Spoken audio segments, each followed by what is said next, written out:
I got the powers.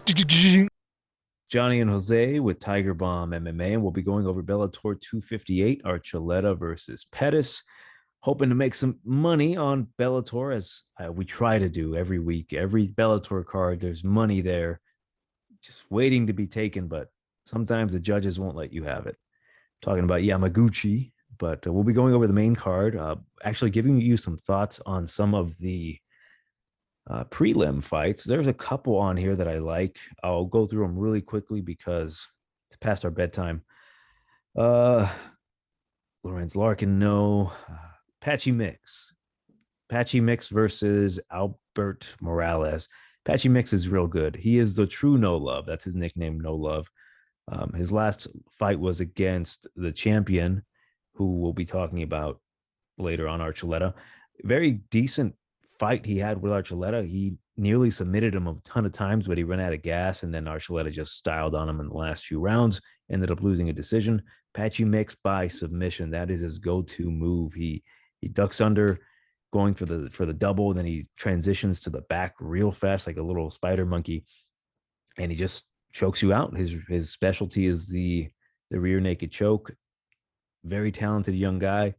Should win either first round by sub, whatever you want, really. Either the under, if it's under 2.5 for damn sure, prop by sub, or in the first round. I think he's going to win it. And then we've got Logan Storley. Went to a split decision with Yaroslav Amalsav, who's fighting for the title next.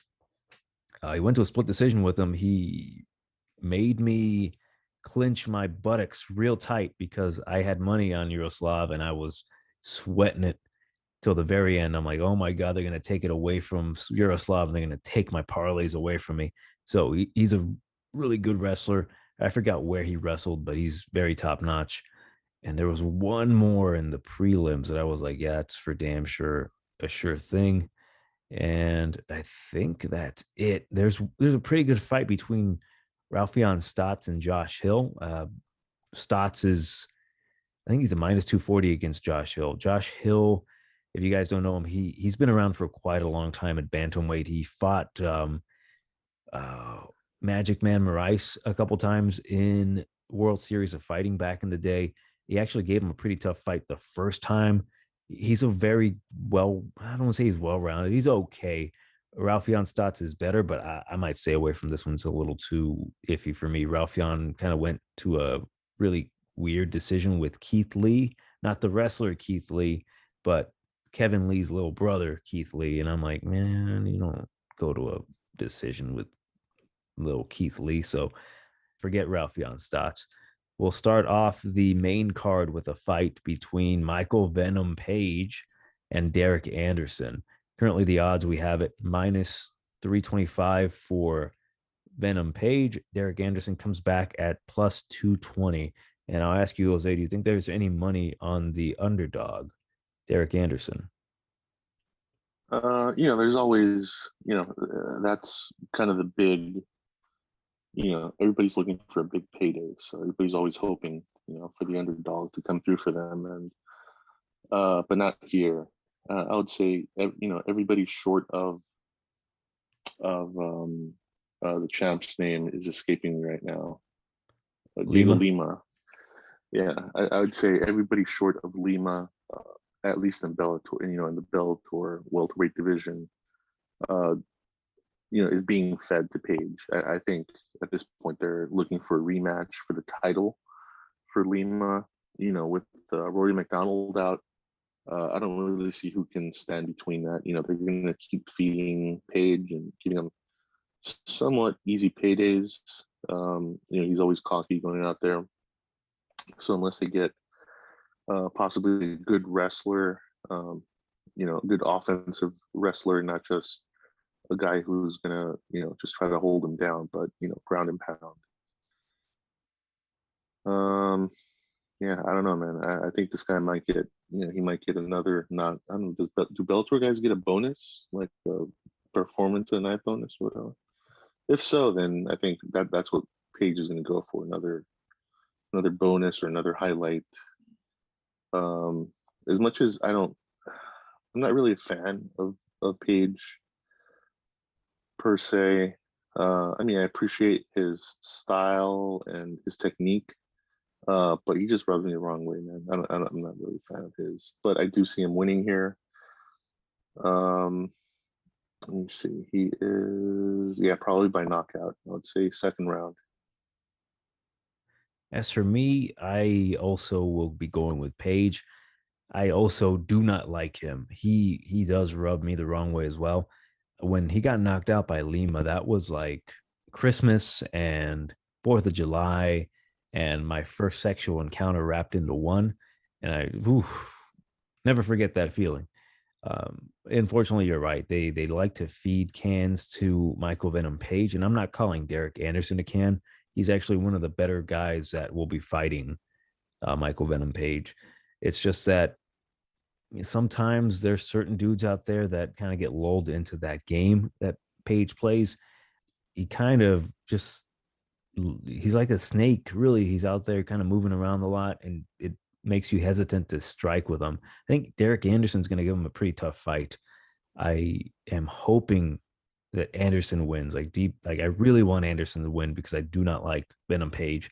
Like it's funny because I like Adesanya to an extent. At least back when he first came into the UFC, he was like, "Oh, this guy is refreshing." Now he's kind of being a little bit of a twat. But Venom Page is just a twat all the time, and it's just annoying.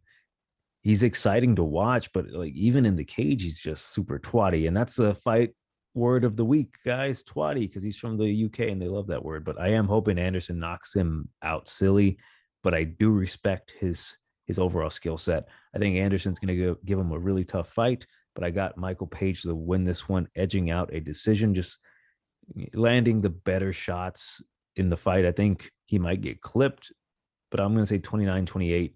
Anderson gives him a pretty close third round. Yeah, I would say he lands in the kind of top tier of fighters I dislike, along with Usman and GSP. So just so you know where I stand with these guys. So Venom Page is top tier twat. Pretty much, yeah. Moving on to a fight at lightweight, we've got Patrcio Pitbull, not the good Pitbull, but the good Pitbull's brother, versus Peter Quily. I've never heard of this guy. He's an SBG dude. Currently, the odds are -300 for Patrcio and +225 for Quily.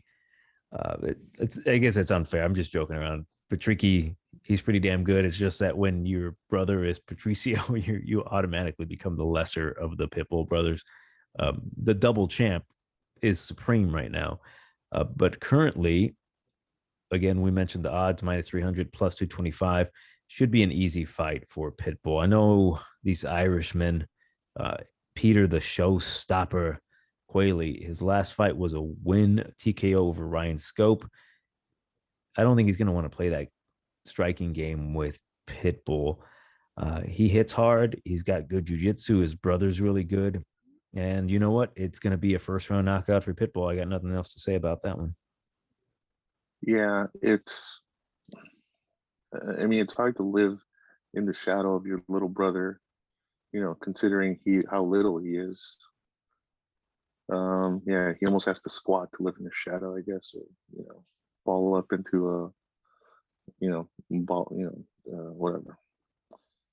Yeah, I mean, there's not really much to talk about. Peter Quayley's probably, being egged on by McGregor, thinking he can McGregor his way to a title or something, but they give him a pretty tough opponent. All the crap we can talk, but Patrcio is actually pretty good. Even though he has gotten beat down by Michael Chandler a few times, Derek Anderson a few times, he got beat by Eddie Alvarez. But he's been a Bellator guy for the longest, since 2011. So he's been with Bellator for a decade. He's their guy. It looks like he fought in Ryzen a few times. Yeah, Peter Quayle is just going to get. Yeah, that's the thing about Bellator, man. They've taken the boxing formula and just applied it to MMA, where they're going to feed guys, pad their records, and then try to try that formula to set up, superstars or potential superstars in a promotion, which to some extent works, but yeah, anyway, they're gonna do it here. They're gonna feed Peter Quily to one of the Pitbulls. Not really much else to say. He's the favorite. He's probably gonna win by, I don't know, I'll say decision. You know what's funny? This is one of the very few times where the older brother gets knocked out, and then the younger brother moves up a weight class and knocks out the guy who bullied your big brother. Yeah, that's more of a, I think, Dragon Ball Z move where Goku gets handled by, was it Majin Buu or something, and then Gohan comes up and he's the one who actually beats Majin Buu by going to Super Saiyan or whatever level. It's pretty funny. I'm pretty sure the comment section is going to correct the shit out of you if you're wrong. Yeah, correct. Yeah, go ahead, correct me if I'm wrong. I don't. The last time I actually saw Dragon Ball Z, to be honest, was 1999, 2000, around there. And I was actually, funny enough, I was actually watching Dragon Ball Z in Spanish on Telemundo. It was actually more entertaining. I used to do that too, dude. It's fucking funny. That's the only way I could get it. Yeah, it's for some reason the Spanish voice acting was way superior to the English voice acting. The Japanese voice acting I think is the best by far, but that's all I had. That's the only route I had to Dragon Ball Z, was watching it in Spanish in the mornings.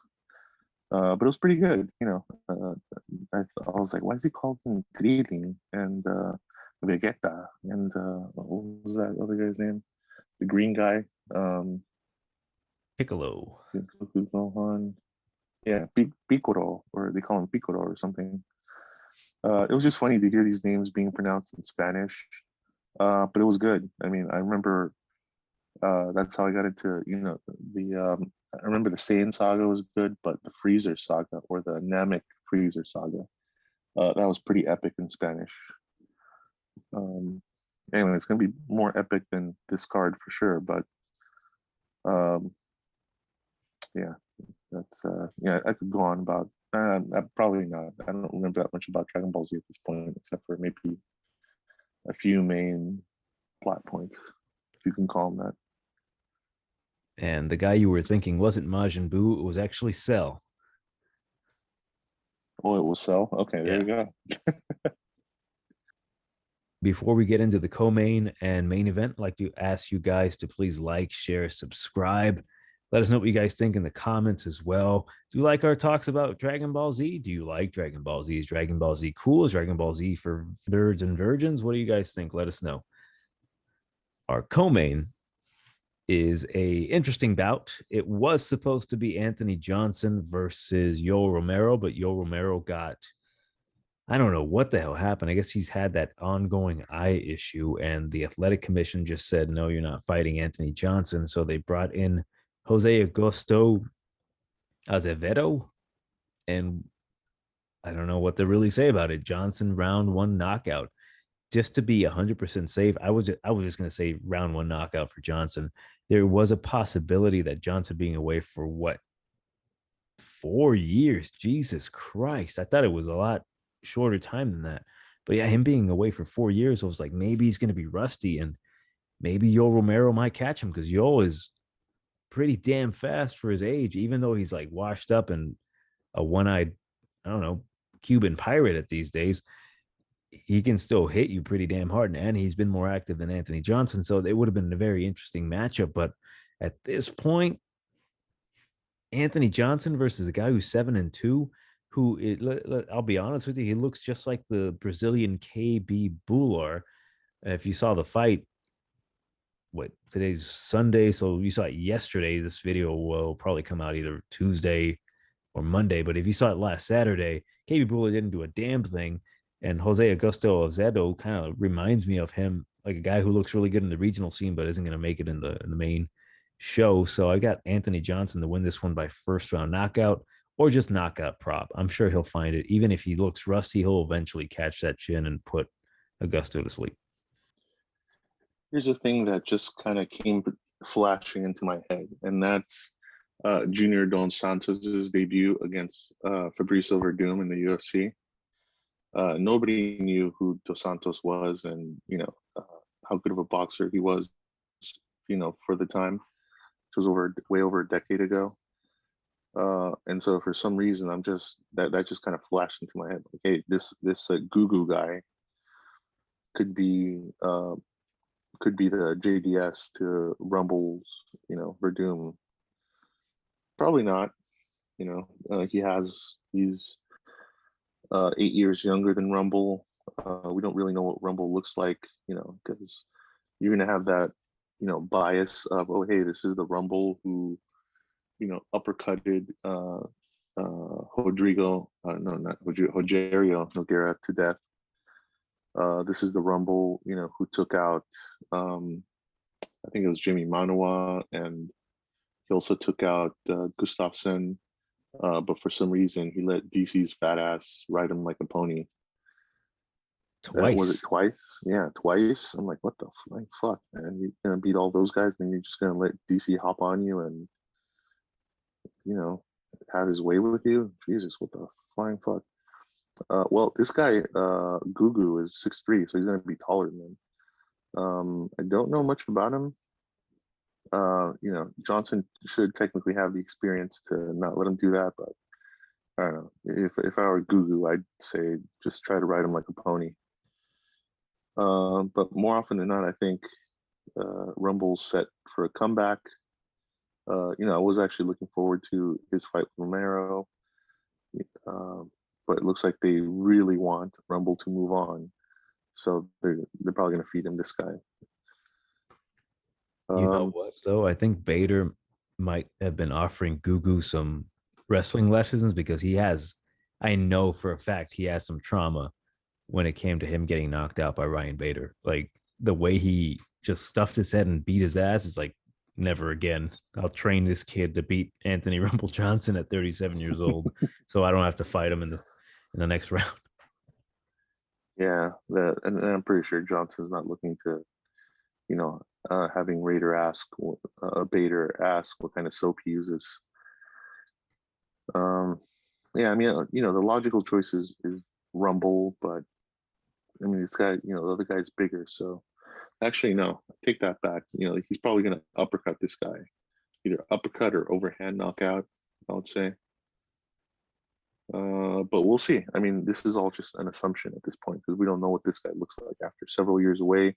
He's closer to 40 than 30 at this point, so you don't really know how good he looks. He could look good. Yeah, he could look good for a round. He could look good for a few minutes. I don't know. Does he have 15 minutes in him? We'll see. But I'm going with Rumble for knockout. But if you're adding him to a parlay, just add him, to win. Because who knows? Maybe Acevedo has an iron chin. Yeah, also, there's no odds on this one yet, so God knows how big of a favorite Rumble's going to be. And that's all. Yeah, that's the other thing. If they make him like a minus 1,000 favorite, I'd stay away from that. Yeah, I would say so too. Like, if you want to just bet him straight at the prop bet, like either first round or by knockout, that's probably your best way to go. Because Rumble's going to be a huge favorite, and you know what? It's not really worth it, in our opinion. Goddamn rain. Fucking raining out here. But it's not really worth it at those crazy ass odds, because I can imagine it being just unplayable. And I wouldn't say that Gugu is no, he's not a live dog. He's not even worth it. It's just, stay away from it. But when you brought up JDS, I instantly thought of Razak Al Hassan. When he was away for a bit, he came back, and now he's looking like shit. So maybe Anthony Johnson has that same Al Hassan in him.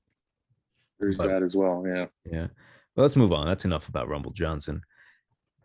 Main event: Juan Archuleta versus Sergio Pettis. We actually have odds for this one, which would be minus 165 for Archuleta. The comeback on Pettis is plus 120. And we actually have a fight that we can actually talk about and break down, because some of these are just a little too damn obvious, which is why I love and hate Bellator. But very interesting matchup. We've got the baby Pettis coming in here, aka the Phenom, but he's no He's no Vitor Belfort. He potentially might be on some TRT though. I'll get to that in a bit. But he's coming in here on a 3-fight win streak. He hasn't been living up to that Pettis name. Well, I'll get to that a little later too. He kind of has and he kind of hasn't. But it's an interesting spot for this kid. He's 27 years old. He fought at flyweight, moved up to bantamweight, and he's looked pretty okay at bantamweight, especially fighting what you would consider quote unquote lesser competition in the UFC. Moving on to Bellator, I should say. As for Juan Archuleta, he's been in Bellator for the longest time. Like I've seen this guy fight nearly everyone in Bellator and just kind of progress. At one point, he was 20 some and one, and then he fought Patrcio Pitbull to a decision. He's one of the few guys who wasn't finished by Pitbull at his resurgence. I guess I would say Pitbull's resurgence, where he was just better than ever. But yeah, this guy is really damn good. He trains with TJ Dillashaw, so he has that same type of movement, same type of style. He has good cardio, and he uses his strikes and cardio, and he mixes that up real well. He uses his takedowns real well. He's got really good submission defense because Patchy Mix had him in a shit ton of trouble with not the guillotine, but the rear naked, and he was able to fend that off and eventually win the decision. He was losing that fight until he was winning that fight. With Sergio Pettis, as I mentioned, he is living up to his Pettis name because he can't beat a certain level of fighter sometimes. And I really don't think he's going to beat Archuleta. I don't think he possesses anything Juan hasn't seen at minus 165. I think odds on Archuleta are great, especially on a decision. If you can get Archuleta on a decision win at 5 rounds, I think it's going to be pretty cut and dry. I don't think either of these guys will finish each other. I think Archuleta will probably grapple more than anything. Probably grapple at least 3 rounds and then try striking with Sergio Pettis in the last 2 after Pettis is tired. Pettis does have the ability to knock out Archuleta, but Archuleta is just too damn tough. If Pitbull couldn't do it, Sergio Pettis sure as hell isn't going to do it. And when they left the UFC, the Pettis brothers, I got no proof of this, but part of me thought like, man, maybe they're leaving because of the USADA. Maybe they're going to look really, really good once they hit to the PFL and Bellator. And after seeing Anthony Pettis get pretty much destroyed, I'm like, yeah, they're probably not on steroids. So, yeah, Sergio Pettis, I think he is biting off more than he can chew at this time. Getting a win over Ricky Bandejas isn't really priming you to take on Juan Archuleta. So I got Juan Archuleta to win this one by a pretty dominant decision, showing why he's a champ. Yeah, I think I agree. The odds are actually a steal almost. They're actually almost paying you to bet on Juan Archuleta at those odds. I would sprinkle. Well, I don't want to say that sprinkle. Yeah, I don't think the sub or the knockout props are applicable here because Pettis does have enough defense to realize, to stave off, a possible knockout or submission attempt by Archuleta. I was going to say the Pettis brothers, they've set, or rather Anthony Pettis set the bar, to where he had some success with his striking. He had the Showtime kick, which brought a lot of attention to him.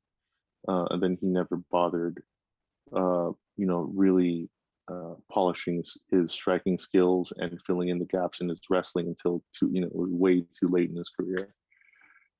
And it looks like, Sergio Pettis inherited the same, I'm good enough attitude, where he never bothered to really polish his striking game, add that wrestling and that, jujitsu, they have okay jujitsu, but they don't have like Damian Maya level jujitsu where you can say like, holy shit, these guys, you better knock it on the ground with them. And so, Sergio Pettis has that same Anthony Pettis attitude where he's like, yeah, I'm good enough. I don't need to train.